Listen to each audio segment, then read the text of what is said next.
And I also want to say that we're all humans, and as I've said, I've made mistakes myself. I should have asked Jennifer how to pronounce her last name, so I might say it wrong. So next we have Jennifer Kniseley, the Interim Director of Teaching and Learning for Bainbridge School District in Kitsap County. She has worked as an assistant principal at Seattle Public Schools. After that, she was at principal in the Edmonds School District. From our chats, I can tell that she's a fierce advocate for her students around making sure that their needs are met, as well as putting up resources available to them, as well as supporting her staff and making sure that they are prepared. Jennifer, thank you so much for being here.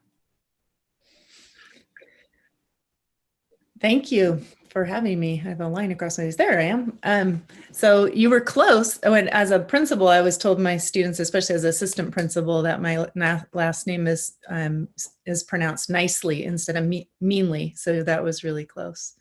So I'm happy to be here. And yes, currently I am the interim director of teaching and learning for Bainbridge School District. And I haven't been a principal for the last 3 years because I decided to walk the talk with my family as my kids got ready to enter secondary.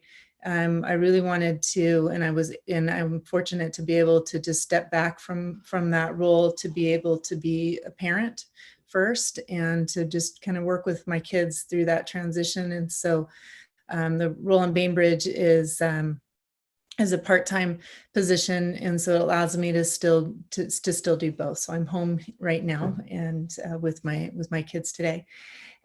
So I just wanted to just talk about just a little bit about an incident that happened in November. So I will start there that I was a first responder to a neighbor boy who died by suicide, and as a former principal and just in so many different ways, it shook me to the core. And I was like, okay, I need to really take time and process what happened, process and figure out like, what are the support systems I need to put in place for my family and for the young man's family. And then once I kind of got regrounded in, I was like, I will, in honor of this young man, I will do whatever I can to leverage forward any resources that I have or knowledge in any way. And so being a member of the Bainbridge School District, we were already working on an implementation plan for signs of suicide curriculum, which I was familiar with in the Edmonds School District.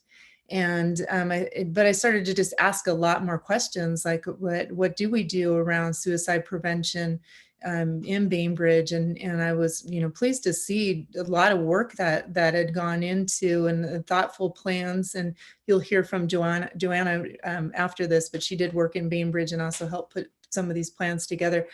But so we have a district policy that was written around suicide prevention, and I think it's a good one and a good model that really guides how important it is to be responsive to our students. And so that's policy number 2145. You can find that on our school district website.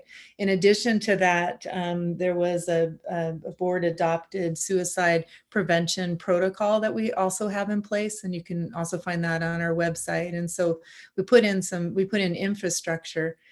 And then we adopted a curriculum, and we also use Crisis Connection as a supplemental curriculum already in our district. And so we put curriculum material in place. And when we do suicide prevention through Signs of Suicide, the curriculum as that goes out, Bainbridge does an amazing job of activating community support around that same time. And so we network and say, at this point in time, this is when we will be talking to our students about suicide prevention and also what to do if you're concerned about yourself or others. And at that same time, we have mental health therapists ready and accessible, our counselors, our our administrators. I mean, everybody, it's like all hands on deck as we roll out the curriculum. And on the days that we're not teaching the curriculum, we have protocol and process in place. If I put my principal hat on and I think about like what I did in my own schools, and one is that leading from the lens that it's my job to develop a school where every student has a sense of belonging and they know how much they matter.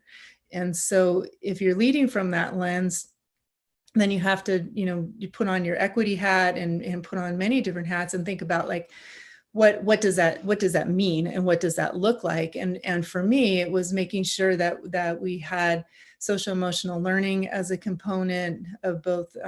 I've been a principal of a middle school and a high school, and so social emotional learning curriculum, also restorative practices and community circle, and really thinking about how do we process when things don't go well, and how do we look at it from a lens of caring and not punitive punishment for students to create more harm that's unnecessary. Really understanding the impact of trauma and teaching our teachers, giving teachers access to information about trauma and ACE factors and how does that impact our students that we serve. And putting in place a place for identity development and creating classrooms where students and schools where students are allowed to be who they are, and it is okay, and that they can see themselves also in our staff. So in hiring practices and who I bring in and hire and who our students have exposure to. So I think that, all of those are our responsibility in putting in and breaking down institutional structures that create more harm for our students. And so that's what I have to offer today. So thank you.